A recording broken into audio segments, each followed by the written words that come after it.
पंडित जी late जाते हैं, सब तो घोल के खाए और आराम से लेट गए, बोले थक गए आराम कर ले, पैदल नहीं चलो जाए रहो। भगवान को ध्यान करके पंडित जी सोए गए। भगवान कन्हैया ने सोचा मेरी प्रेम दीवानी रुक्मिणी को भेजो, बहुत दूर तो मार्ग नहीं सोएगा। अपने दूतों को भेजा, भगवान ने कहा खा लाओ पंडित जी को। बहना और रास्ते से पंडित जी को उठवाया कि भगवान ने द्वारका की बगीचे में लिटवा लिया।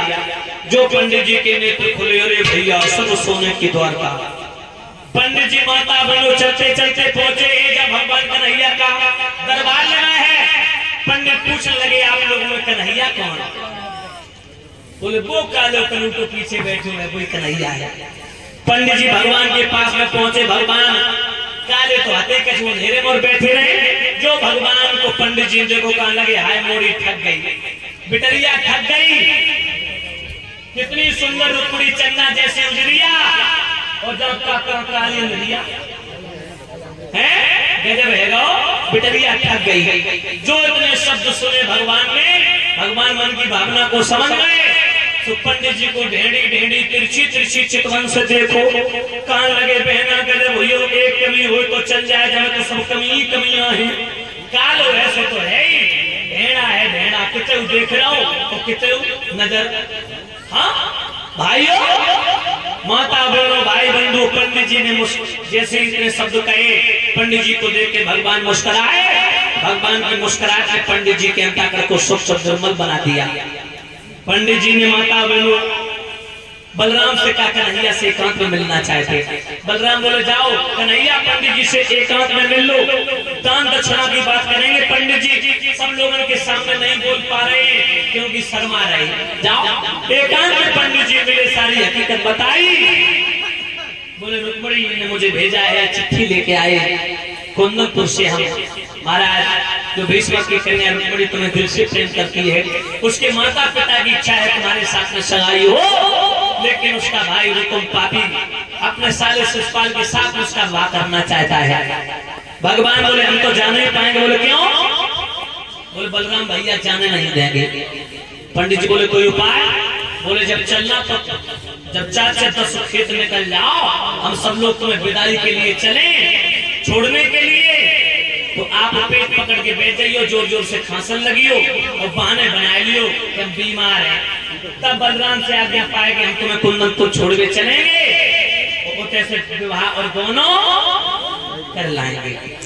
पंडित जी ने माता बहनों सारी हकीकत बताई, सारी रात बीती थी, भोजन पान कराया और भोजन पान कराने के बाद में भाइयों सुबह हुआ, पंडित जी विदाई लेकर के चले।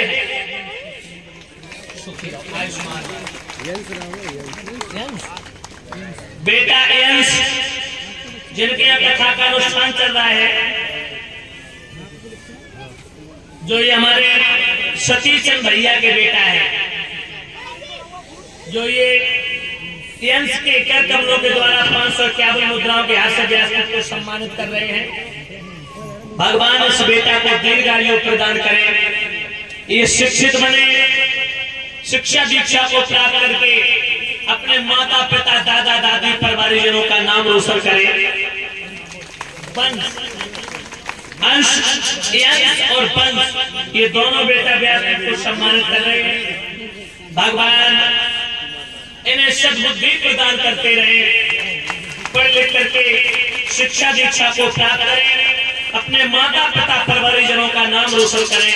ये ठाकुर जी से कामना करेंगे, सदा इनके जीवन में मंगल में घड़ियां खिलती रहे, ये परवाह धर्म के रास्ते पर चलता रहे, माता लक्ष्मी धन दौलत से भंडार भरती रहे।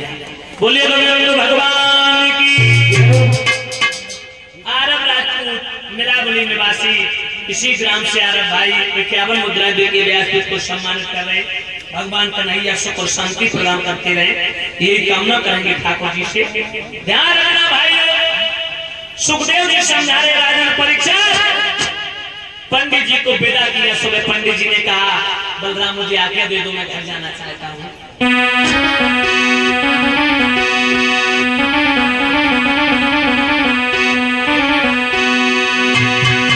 कि अब आज्ञा हमको दे दीजिए और हम अपने और घर को जा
जो